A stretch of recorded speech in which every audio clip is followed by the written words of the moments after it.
পয়লা মে ছিল আন্তর্জাতিক শ্রমিক দিবস। এই শ্রমিক দিবস উদযাপন উপলক্ষে গ্রামীণ হাওড়ার বাউরিয়া ফুড ক্লাস্টারে বিভিন্ন সংগঠনের উদ্যোগে 5ই মে দিবস উদযাপন সপ্তাহ অনুষ্ঠিত হলো এক পথসভার মধ্য দিয়ে, যার বিষয় ছিল শ্রমজীবী মানুষের ঐক্য মজবুত করুন, মানুষে মানুষ বিভাজন সৃষ্টির চক্রান্তকে প্রতিহত করুন।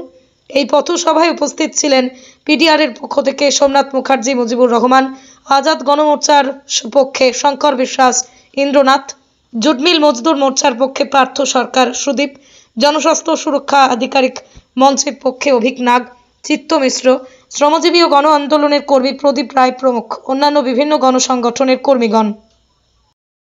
আমাদের দাবি বলতে অ্যাকচুয়ালি আমাদের গত পয়লা মে একটা অনুষ্ঠান, পয়লা মে দিবস উদযাপন করার জন্য একটা এখানে মিটিং ডাকা হয়েছিল।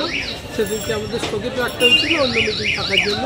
সেই জন্য পয়লা মে দিবস উদযাপন করার জন্য মূলত এখানেতে আজকে সভা, এবং এখানেতে বর্তমানে যে শ্রমিকদের যে অধিকার, এটা রাষ্ট্র নানা রকমভাবে এটাকে খর্ব করে চলেছে।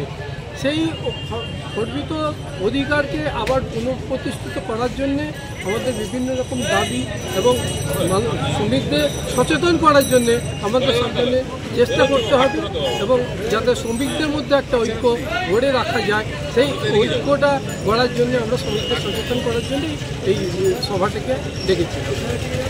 সবসময় আমরা তাদের বলবো যে নিজেদের মর্যাদা রক্ষার জন্যে সবসময় ঐক্যবদ্ধ হয়ে লড়াইয়ে থাকতে হবে, কারণ তাদের অধিকার তাদেরই কেড়ে নিতে হবে।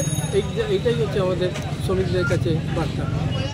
ব্যুরো রিপোর্ট, আমার কলম।